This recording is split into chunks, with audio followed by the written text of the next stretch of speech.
In this video tutorial, I hope to give you some ideas on how you may approach spelling based on the work that Julia and Josie Getty did last year when they created the scope and sequence for reception to Year 7 spelling.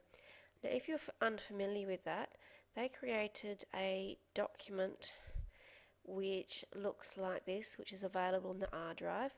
Now, I've gone to Year 5 because I'm using Year 5 as an example. And how I'm working my spelling in Year 5.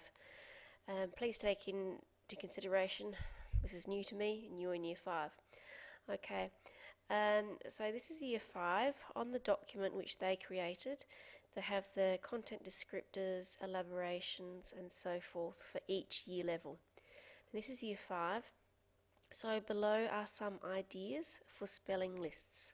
Okay, so they've looked at the Australian curriculum and thought what spelling lists, what suffixes, prefixes, word blends and so forth are suitable for each year level. So I looked at this for Year 5 and these are the suggestions that I was given. Okay, so the first thing is to take into mind what part of spelling you need to teach. The next thing we were given was a document which looks like this, which has spelling strategy activities. And they are divided into 4 quadrants or 4 different areas, which you can see there's the first 2 on the screen here. And the second 2. Now these were just some ideas on different activities.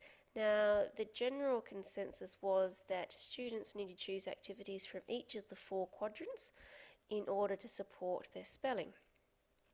So what I did then was to create this document which looks like this. This is an example of a Year 5 spelling for Week 4, Term 1. At the top I've got the focus, so the prefix focus is miss and dis. And then I have 3 columns of spelling words. Now I really wanted to have a list of words which had the focus, the sound or the blend, whatever you're teaching. And then we also wanted words for writing. Now these words should be words that students are using in their everyday writing. It could also be words which students have spelt incorrectly in their spelling books. Okay, so you don't give this to students on a Monday morning. Students open up their spelling test book and you start calling out the words. And you call out group 1, this first word here, this first group here, sorry, and put the word into a sentence as you normally would giving a spelling test, and every student has a go at spelling those words. Then they swap books with a partner and you read out the correct spelling.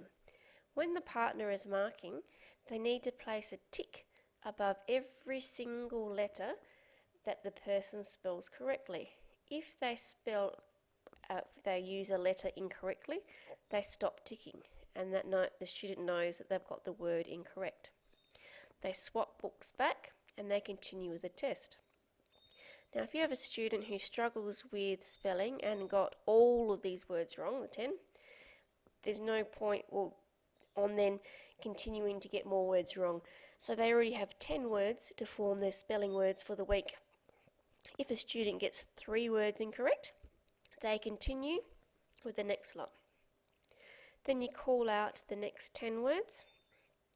Students swap books and mark. When students receive their books back, they have a look. If they have 10 words incorrect, they cease doing the spelling test. If they don't have 10 words incorrect, they continue with the spelling test. Then you call out the next words. Students write the words, mark and check. Now if a student you've called out 30 words and they do not have 10 words incorrectly, as an extension for homework, they can choose from the list below. So there are extension words with the sound focus, words from the previous week and words from the current week. So all students should be able to choose at least 10 words which they have spelt incorrectly. Students then write on Monday their spelling words during class which they need to focus on for the week. The next columns are for look, cover, say, write and check on a Tuesday, Wednesday and Thursday. Underneath it says spelling tasks. Each week there is a compulsory spelling task. Now we're not starting this until students have their own personal devices because a lot of it requires online use. In the next video I will show you the spelling tasks, how you can choose them and use them within your spelling program.